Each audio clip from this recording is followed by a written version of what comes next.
কাগজে কলমে নিষিদ্ধ থাকলেও বাস্তবের মাটিতে রাজনীতি তার নিজস্ব পথ খুঁজে নেয়। গত কয়েকদিনে ঢাকার অলিগলি থেকে শুরু করে জেলা উপজেলার নির্জন প্রান্তর পর্যন্ত ছড়িয়ে পড়েছে সেই পুরনো সুর, মিছিল, স্লোগান আর মাঝে মধ্যে একটু নাটকীয়তা। যেন নিষিদ্ধতা এখানে এক ধরনের রোমাঞ্চ।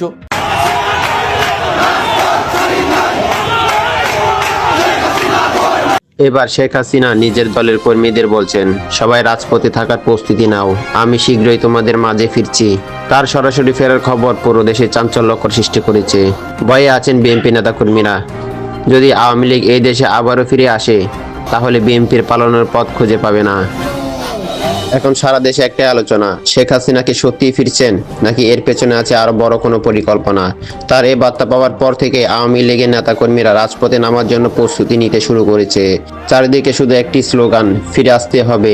অন্যদিকে পরিস্থিতি নিয়ে চরম চাপে রয়েছে বাংলাদেশ ন্যাশনাল পার্টি। রাজনৈতিক বিশ্লেষকরা বলছেন, যদি সত্যি আওয়ামী লীগ মাঠে নামে, তাহলে দেশের রাজনৈতিক চিত্র মুহূর্তে বদলে যেতে পারে।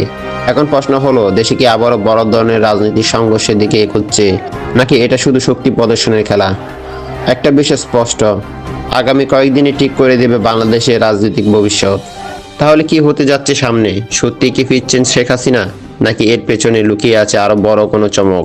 সবকিছু জানতে চোখ রাখুন পরবর্তী আপডেটে।